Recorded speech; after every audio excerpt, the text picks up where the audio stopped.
Hi, this is Linda, and I'm back with another Talking in American English. This is lesson 18.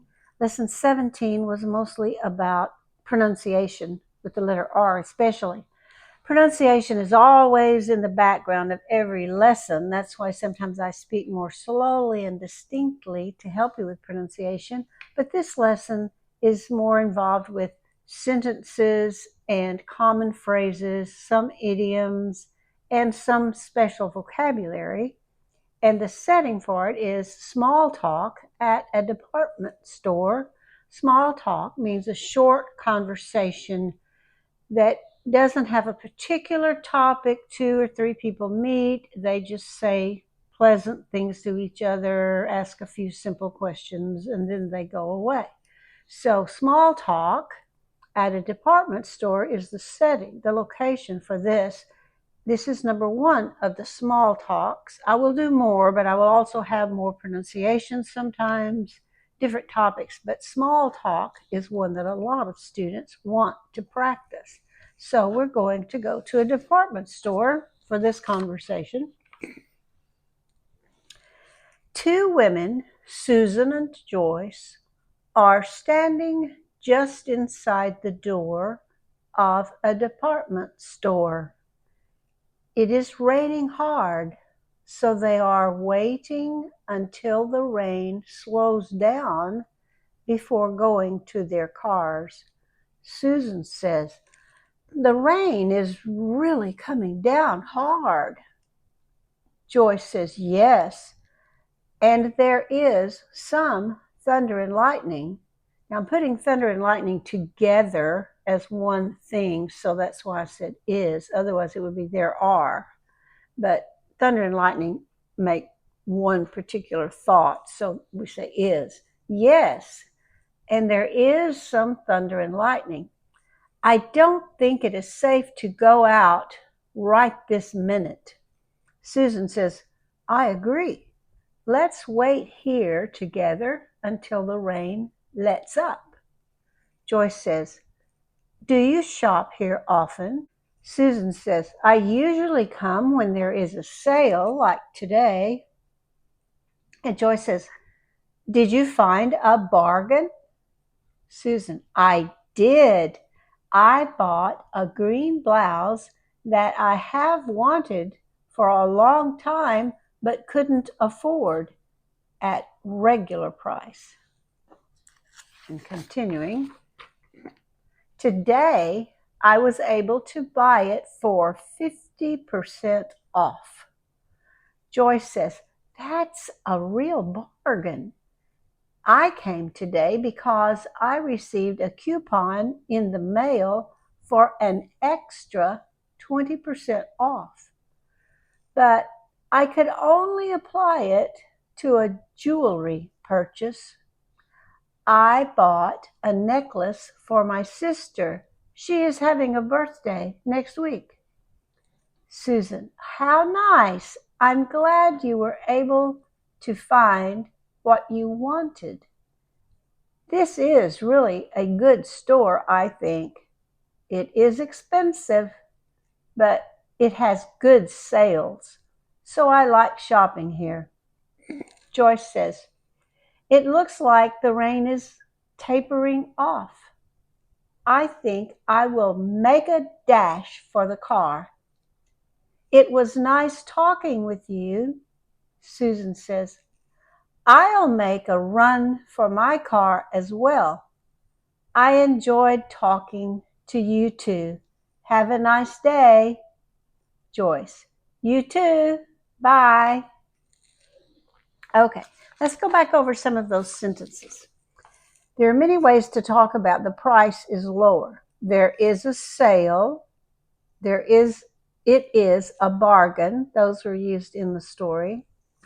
Some other ways you might say you're getting a really good price is it is on sale. It is discounted. It is at a discounted price.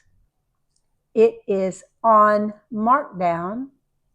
The price is marked down. See, here it's a noun after a preposition, so it's one together. Here is marked is the verb, and then this is the adverb. The price is marked down. The price is reduced, smaller. So all of these mean you're not paying the full or regular price. It's a bargain, it's on sale, it's discounted, it's marked down, it's reduced. And they also talked about, actually, they didn't go right that minute, but I'm making it positive. Go right this minute, or go right this second. You could also say go right away, go right now, go now, go immediately. All of those mean quickly. Then we have, it was nice talking with you. And the other person said, I enjoyed talking to you. One time we used with, and the other time we used to. What's the difference? There's a little bit of meaning difference, but it's really not very important. With suggests you say something and I say something, and you say something and I say something. We're talking with each other. Talking to you means I am talking to you, but it doesn't refer to you talking back to me, but that's okay. We use either one interchangeably. You can use with you or to you, and we understand that it means a conversation. Then let's talk about the rain.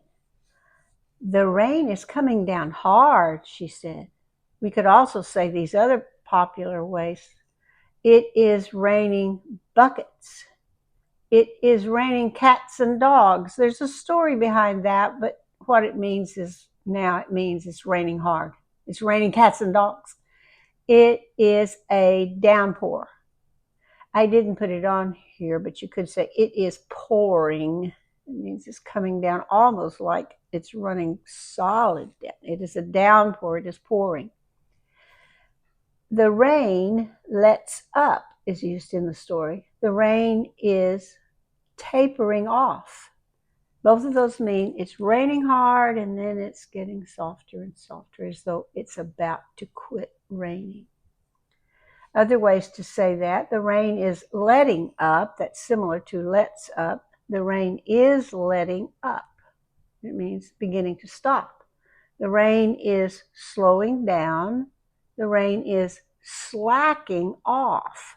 Slacking off is not doing what it originally was. Sometimes it's used with your work. Are you slacking off? You used to work this hard and now you're only working this hard. You're slacking off. But it can be applied to rainfall. It's slacking off. I will make a dash for my car, one person said. The other said, I will make a run for my car. They both mean suddenly go. Make a dash, make a run. You could also say, I will hurry to my car.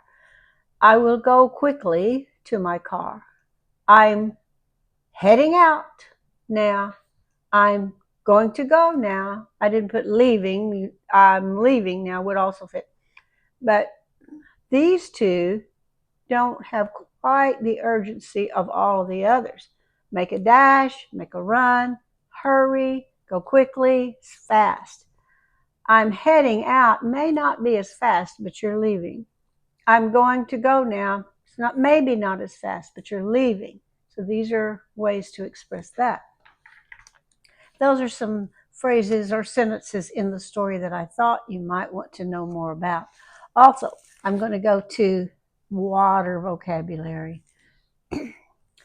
When water moves along the ground, the water runs as in a river, flows as in a river. Now, if it's moving in a very small path, but it's not moving very fast, but it's moving in not a river or even a stream, but just a little bit. It's a trickle. It trickles. It's a very small amount, but it's moving. But then there's a flood. Wow, a lot of water goes through, very large amount. So it can run, flow, trickle, or flood. And there may be a few others, but those are the most common ones.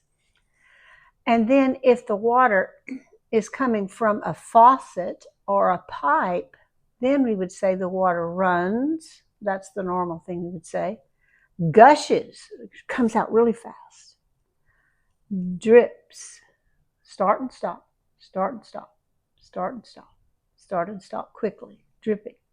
And trickles is just a very little bit coming out, sort of like trickles up here when it was moving just a little bit of water. It's just a little bit of water, but it's not dripping and it's not running. It's just trickling a little bit.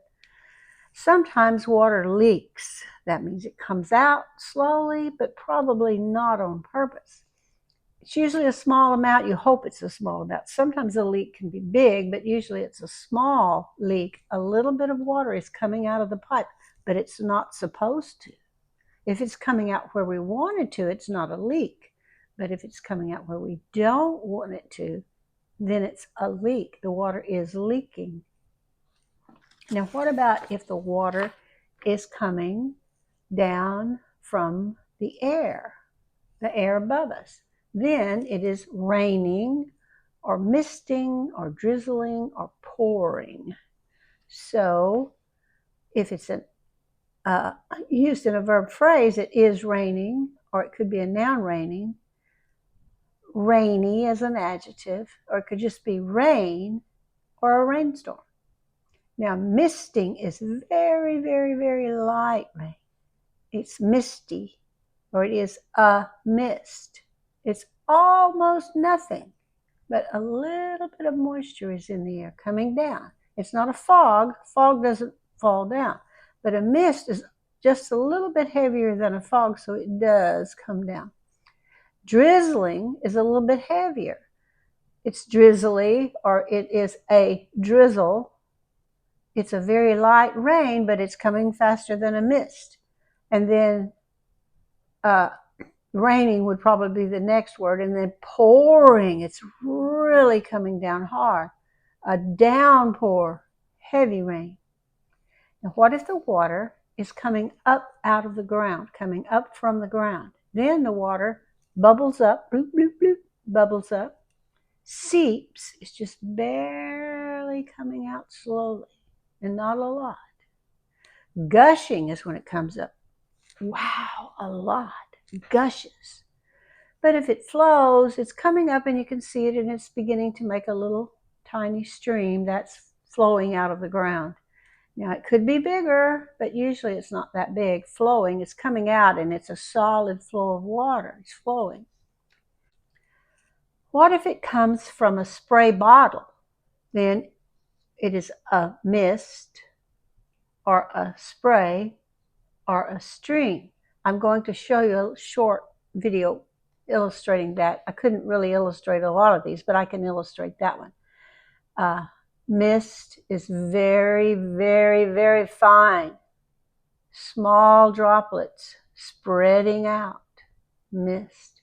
Spray out of a bottle is the medium droplets that are spreading out as they come out, but they're still separate droplets. A stream is the flow of water is straight and narrow and solid is coming out. So those are ways we talk about the movement of water. Some of this could also apply to air, not all of it, but we were just talking about water because the rain was coming down. Now I want to show you a little video, and that will be the end of our lesson. And I hope this helps and helps you do some shopping and some small talk. It's good to talk to you. I'll be gone after the next video. This is water dripping from a faucet.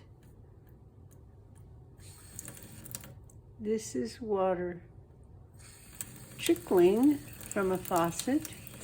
And now it is running in a stream. Here we have a cloth.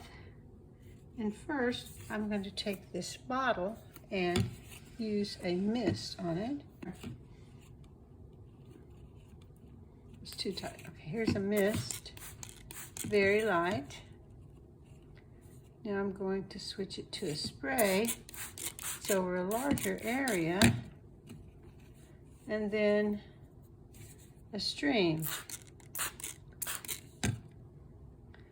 Most spray bottles have those three settings.